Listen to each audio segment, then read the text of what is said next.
So now let's look at it from an economic point of view, and to do that I'm joined by Kim Silberman, who is an economist at Rand Merchant Bank. Kim, thank you so much for your time. Your initial takeaway from this particular medium-term budget policy statement. Hi, it's a pleasure. Yeah, it's a great budget, but I think there's a lot of risk to the budget. So in terms of the kind of expenditure that they laid out, there's not a lot of detail there. And the sense we got is that there's a lot of discussion still around expenditure items, specifically with respect to a social wage. And I think, come the February budget, we're going to have to see a lot more from Treasury in terms of spending on, not specifically an extension of the COVID grant, but something like that. So, yeah, the additional revenue that they factored in to me seems realistic. I think it could even be higher. And I think investors are going to be very pleased with this budget. I do wonder about kind of the social aspects of the budget, and not a lot was given to those who have been hit hard by the pandemic, and I think those pressures will come. So I mean, the budget was delayed, and I think it was delayed because of those discussions, and I think those discussions haven't been finalized. So we'll have to wait for those discussions to be finalized before we really have a good idea. But from an economic and an investor perspective, we really applaud the Treasury for sticking to their guns. So in terms of a primary surplus, they still expect to reach that by 2024-25, which, I think in terms of being struck by COVID and the pandemic, that really was quite a feat. And I think that they should be applauded for that. Before I throw to my colleague, Bulelani, from a reform perspective, is it encouraging, or do we need a little bit more? Reform with respect to growth, you mean? Yes, I mean, there's only so much Treasury can do on that front. And I think that they have really tried hard to emphasize that they want to increase efficiency within departments. So a lot of the cost savings that they point to are not from additional borrowing. So the borrowing has actually come down a bit in my estimation. We're actually going to be borrowing less, and we're paying down some debt, which is all the things we should be doing. So walking a fine line here between pleasing investors, but also leaving some money to be allocated to an increased social wage.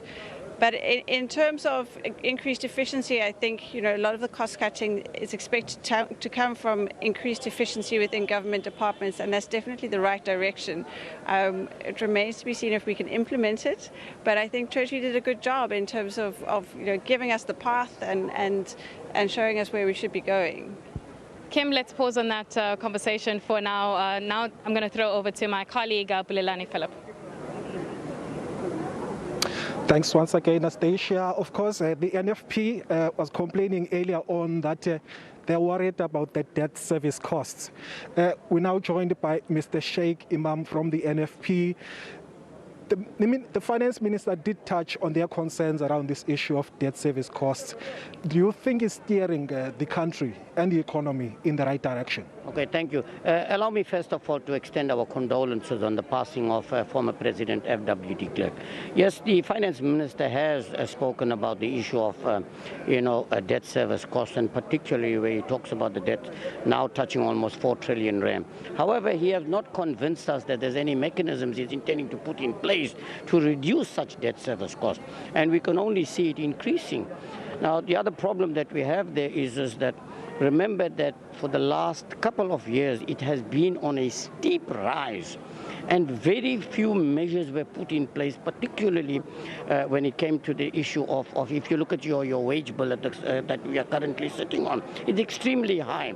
Now, the minister touches on that, but does not give us any solutions as to how you're going to start reducing your consumption charges, because most of your money in this country, even that you borrow, is going towards consumption, and that's what we find that is lacking. Very little has actually come out of the statement made by the minister today. We are not convinced that we're moving in the right path. While we welcome the initiative in trying to give greater assistance to the small businesses, Don't let us not forget that 200 billion rand guarantee was set aside for the banks to give assistance to small businesses. What happened? Only 20 billion of that money was taken. And what is the reason for that? Because of the stringent condition. If small businesses could meet those conditions, then they did not need the monies or any loans from the banks, because then they would be self-sufficient. Now, those are the problems that we're sitting in. You talk about social assistance and the issue of the high levels of poverty. He said he's going to talk about it in February. We're hoping there's going to be some kind of relief, for particularly those people that are. Remember, South Africa is sitting, and if you heard what he said, 27.6% of the people in this country are currently on some form of social assistance, which is extremely high and not sustainable. Mr. Sheikh Imam, thank you so much for your time. He is from the National Freedom Party. For more reaction, we're going to cross back to Anastasia. Thanks so much, Bililani. Well, with me, I've got Matthew Parks, who's the parliamentary coordinator for COSATU. Thank you so much for your time. The minister mentioned right on the onset of his speech that this particular speech is about navigating economic growth in South Africa and also social recovery. What would you say has been the main tone and tone for this particular speech? Look, I think we're a little bit disappointed. We're in the deepest economic recession in a century. Unemployment is 44%. We're not sure out of the speech what's going to really uplift us. There are some good things. The doubling of the presidential employment program, allowing workers access to the pension funds early, further discussions on the COVID-19 350 grant, which will still take place. But on a macro level, we didn't see what is going to really stimulate the economy. Right now, our number one crisis is to grow the economy, to lower unemployment. What is going to be done to fix corruption, to fix the SOEs? And on those fronts, we didn't find much of substance. Many of the things we have heard today, we've heard them before, and we haven't seen much action on them. How confident are you when it comes to the targets, especially when we talk about digital migration, when we talk about, stabilizing South Africa's energy supply, which is a constraint to the economy at this point? Do we think we've got the will to do it? It's difficult to have confidence because on the digital spectrum, we've heard that story for the last decade. I think on Eskom, leave aside the load shedding, there is some progress, but when the economy is seeing load shedding on a daily basis, it's difficult to maintain morale. So I think on the Eskom front, they need to really rapidly escalate the targets. They need to assist Eskom to invest in new generation, deal with the maintenance, the load shedding.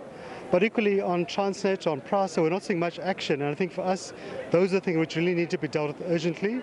But to be fair to government, there is good progress on SARS and collecting more revenues. We need to see those kind of things being enhanced. But on a macro scale, we don't see what's going to grow the economy, what's going to fix the SOEs, what's going to fix local government, what's going to fix corruption. We heard promises, but not much details.